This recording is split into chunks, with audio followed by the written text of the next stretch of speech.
కుకట్పల్లిలో 18th రోజు ఒక పాప ఒక 10-year-old పాపది మర్డర్ జరిగింది. Very sad incident. అండ్ ఆ రిపోర్ట్ అయిన వెంటనే we started the investigation. But ఒక 3 days వరకు మనకి ఉన్న అవైలబుల్ క్లూస్ ఉన్న వాట్ ఎవర్ టెక్నికల్ ఎవిడెన్స్ దాని ద్వారా మనకేం బ్రేక్ త్రూ రాలేకపోయింది. సో ద ఇన్వెస్టిగేషన్ మళ్ళీ రైట్ ఫ్రమ్ బిగినింగ్ చేస్తూ ఉంటూ వెళ్ళాం. ఏమైనా క్లూస్ వీఆర్ మిస్సింగ్ అవుట్ అది చూస్తూ ఉంటూ వెళ్తే నిన్న we got a breakthrough in that case. And ఆ కేసులో ఒక నేబరింగ్ ఇల్లులో ఉన్న ఒక 14-year-old అబ్బాయి, he was found to have committed a murder-ni. Basically ఆయన ఏం చేశాడంటే వాళ్ళ ఇల్లు దగ్గర ఉంటుంది. సో వీళ్ళ టెర్రస్ నుంచి వాళ్ళ టెర్రస్ వరకు విదౌట్ ఎనీ ప్రాబ్లం వెళ్ళిపోవచ్చు, దూకి వెళ్ళిపోవచ్చు. సో ఆయన ప్రకారం ఆయన దూకేసి అక్కడ వెళ్ళి ఒక క్రికెట్ బ్యాట్, వాళ్ళ ఇంట్లో ఒక క్రికెట్ బ్యాట్ ఉంటుంది, ఆ క్రికెట్ బ్యాట్ దొంగతనం చేయడం అని ఆయన దగ్గర పెట్టుకోవడం అని అనుకొని వెళ్ళాడు. సో అది వెళ్తప్పుడు అక్కడ అది బ్యాట్ తీసుకొని బయటకు వస్తప్పుడు ఆ పాప హ్యాస్ సీన్ హిమ్. చూసినాక వెంటనే అరిచింది. అరుస్తే ఈయన భయపడి ఇమీడియట్లీ ఆమెకి అక్కడ ఆ ఇంట్లో బెడ్రూమ్లో తోసేసి అక్కడ ఆయన దగ్గర ఉన్న ఆయన ఒక నైఫ్ పట్టుకు వెళ్ళాడు. సో ఆ నైఫ్తో he stabbed her and then వచ్చేసాడు. అండ్ ఇన్ఫ్యాక్ట్ మనకి తర్వాత ఇన్వెస్టిగేషన్ డీటెయిల్లో చూసేటప్పుడు మన ఐఓస్ రియలైజ్ దట్ ఇనీషియల్ స్టేజెస్లో కూడా ఎగ్జామిన్ ఆయనతో మాట్లాడేటప్పుడు he had actually misled the investigators by telling that నాకు వినిపించింది, పాప అరిచినట్టు వినిపించింది అండ్ 10 o'clock అలా he try to tell some story around that. So but అది అప్పుడు డిఫరెంట్ సర్కమ్స్టాన్సెస్ ఆ ఇన్వెస్టిగేషన్ చేస్తుంటూ అది తెలిసింది తర్వాత. సో బేసికలీ ఆ కేసు మొత్తం డిటెక్ట్ అయింది, ద మర్డర్ వెపన్ కూడా రికవర్ అయింది, దాంతోపాటు కొన్ని అదర్ ఎవిడెన్స్, అదనపు ఎవిడెన్స్ కూడా మనకి దొరికింది. సో దాని బేసిస్ మీద మేము ఇప్పుడు కేసుకి ముందుకు తీసుకొని ఫైనలైజ్ చేసాం. పేరెంట్స్ వాళ్ళ మదరు నిన్న మనం వాళ్ళ మదర్తో మాట్లాడినప్పుడు అనింది, ఫస్ట్ రోజే పోలీసులు ఈ హడావిడి అంతా చేసి నేను అడిగాను మా అబ్బాయిని, ఏరా నువ్వేమైనా చేసావని అడిగాను, ఒప్పుకోలేదు. రెండో రోజు కూడా అడిగాను, అడిగితే ఏమ్మా నువ్వే నన్ను పట్టించేటట్టున్నావే అని అన్నాడు, నీ మీద ఒకటి అన్నాడు అని చెప్పింది వాళ్ళ మదర్. పోలీసుల్ని ఆ రోజు మేము ఫస్ట్ రోజే అతన్ని క్వశ్చన్ చేసాం. ఎందుకంటే రెండింటికి జస్ట్ 2 అడుగుల దూరం ఉంటుంది, ఆ ఇంటికి ఈ ఇంటికి పిట్టగోడకి. మేము క్వశ్చన్ చేసాం ఆ ఇంట్లో ఉన్న వాళ్ళని, 3rd, 4th ఫ్లోర్లో, వీళ్ళు 4th ఫ్లోర్లో ఉంటారు, 3rd ఫ్లోర్ నుంచి వెళ్ళొచ్చు. పోలీసులకి మాకేం చెప్పారంటే ఆ రోజు నాకు 10:15 ఆ టయానికి డాడీ డాడీ అని గట్టిగా అరుపులు వినిపించాయి అని చెప్పాడు.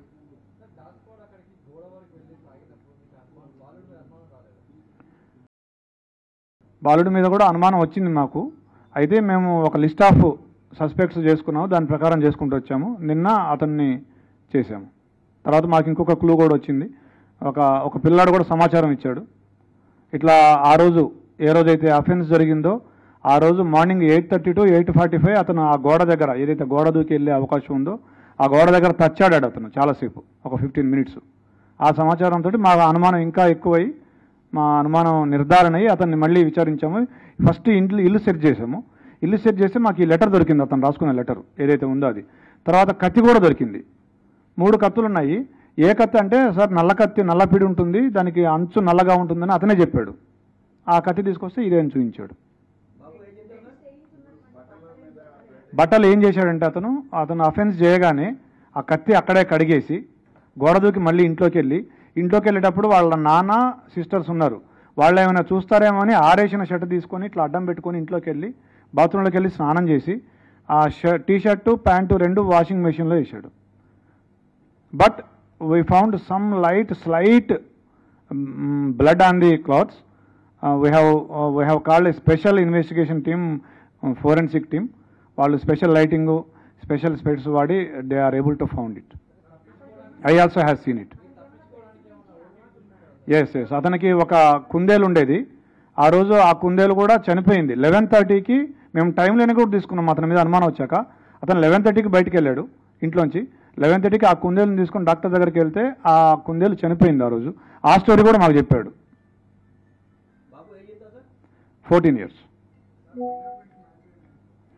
ఫింగర్ ప్రింట్స్ ఇంకా నిన్ననే జరిగింది. ఇంకా వీఆర్ మ్యాచింగ్ ఇట్.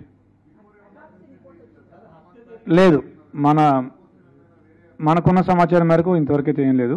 బట్ వాళ్ళ మదర్ చెప్పిన ఒక విషయం ఏంటంటే అతను 2 months బ్యాక్ అతని దగ్గరికి ఒక ఫోన్ వచ్చింది, సెల్ ఫోన్. మేము డబ్బులు ఇవ్వలేదు, ఇతనికి ఎక్కడిది సెల్ ఫోన్ అంటే నేను కొనుక్కున్నా అని చెప్తున్నాడు. డబ్బులు ఎక్కడ ఉంటే చెప్పలేదు. అది వాళ్ళ మదర్ చెప్పిన విషయమే. సో దీన్ని బట్టి మీరు ఏమైనా అనుకోవచ్చు.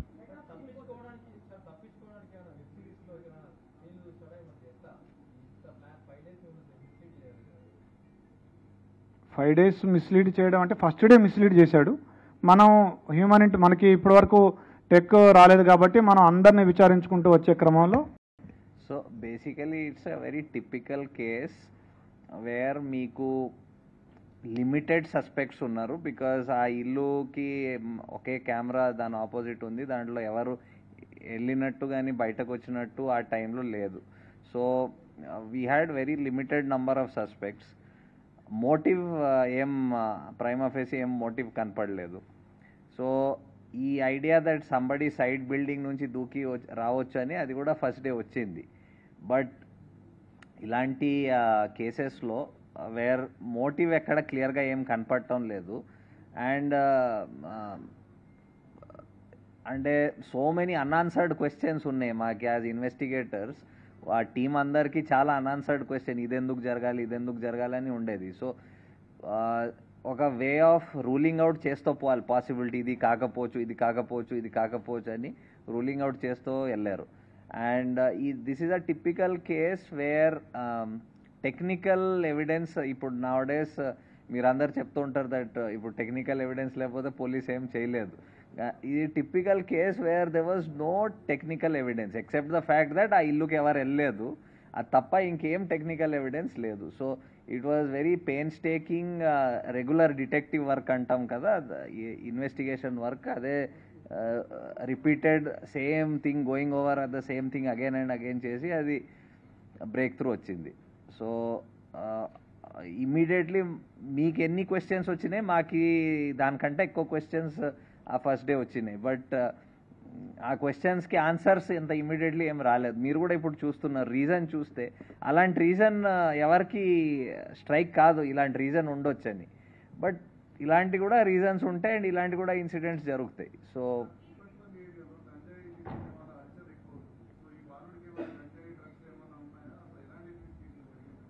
లేదండి, ఆ యాంగిల్ వెరిఫై చేసాము, అట్లాంటిది ఏమీ లేదు. I think the short report వచ్చింది which indicated the cause of death, అది వచ్చింది, అంతవరకు వచ్చింది. అది కూడా అడిగాము. ఇది రెండోసారి అని చెప్తున్నాడు. అంతకుముందు కూడా ఒకసారి వెళ్ళాను, ఇది రెండోసారి ఇట్లా వెళ్ళానని చెప్తున్నాడు. ఈ డిసీజ్డ్ తమ్ముడు ఎవరైతే ఉన్నారో సద్విన్ ఆ పిల్లాడు, అతను కూడా అడిగాము, అతను కూడా ఏం చెప్పట్లేదు మనకు.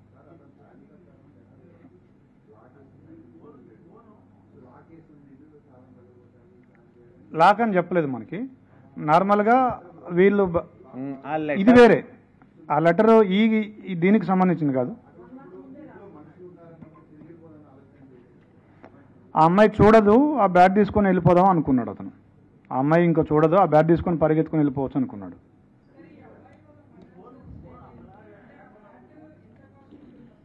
ఎస్, అడిగాము మేము, మరి బ్యాట్ అంటే మీ పేరెంట్స్ని అడిగితే కొనిస్తారు కదా అని అడిగితే, సార్ అతను ఉద్దేశంలో ఆ ఫ్యామిలీ ఫైనాన్షియల్ ఇబ్బందుల్లో ఉంది, మా నాన్నకి జాబ్ లేదు, మా మదర్ చిన్న జాబ్ చేస్తుంది, మా అక్కలకి ఫీజు కట్టాలి, ఇంకా నేను ఎందుకు వాళ్ళని ఇబ్బంది పెట్టాలి అని వాళ్ళని అడగలేదు అని చెప్పాడు. మనం ఈ కేస్కి మనం when we are asking the questions, మనం ఒక 14-year-old అబ్బాయి పర్స్పెక్టివ్ అండ్ దట్ బ్యాక్గ్రౌండ్ నుంచి అనుకుంటే మేబీ మనకి ఆన్సర్స్ వస్తాయి. మన పర్స్పెక్టివ్లో క్వశ్చన్స్ అడిగితే మనకి లాజిక్ కనపడకపోవచ్చు. ఒక బ్యాట్ కోసము అంటే ఇలా జరగాలని from our perspective I don't think దానికి ఒక ఆన్సర్ మనకి సాటిస్ఫై చేసే ఆన్సర్ రాకపోవచ్చు. బట్ అలాంటి ఒక సిచ్యువేషన్లో ఒక ఆ ఏజ్లో ఉన్న అబ్బాయి అలాంటి పరిస్థితిలో ఉన్న ఆయన పర్స్పెక్టివ్లో మేబీ ఇట్ ఈస్ అది అలాగా జస్టిఫై అవుతుంది ఆయనకేమో.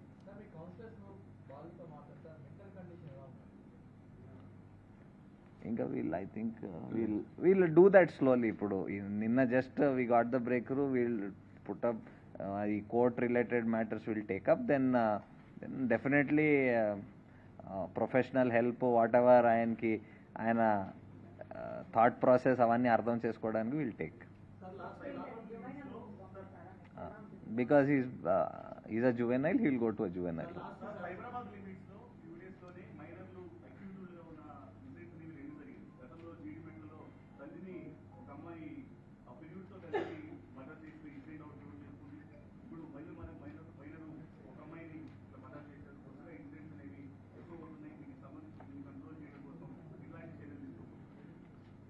ఇప్పుడు ఇలాంటి ఇన్సిడెంట్ని ఎలాగా కంట్రోల్ చేయవచ్చు, it's very difficult to tell.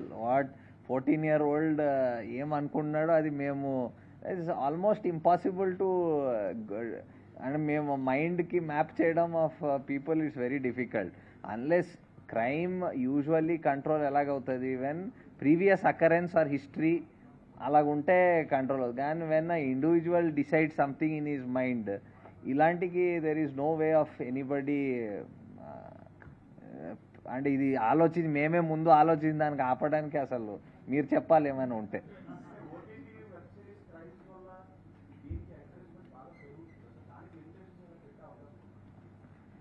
We cannot cover every square inch in camera కదండి.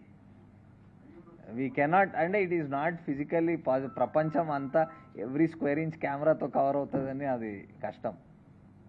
I don't think that is very feasible. ఎంత అయినా there will be some areas where cameras will not be there. మనం 3,500 square kilometersకి every inch కెమెరాతో cover అవ్వాలంటే అది it's impossibility.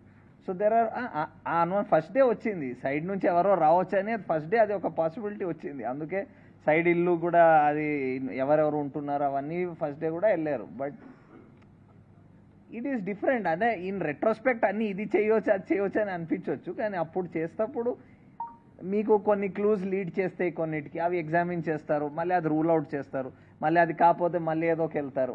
అదే that's only the process of investigation. అంటే ఈ టు డిటెక్ట్ చేయడానికి మాకేం దీనికి టెక్నికల్ అవసరం లేదు, ఉన్నా కూడా అదేం పనికిరాదు. దీంట్లో what you need to understand is nobody has scene.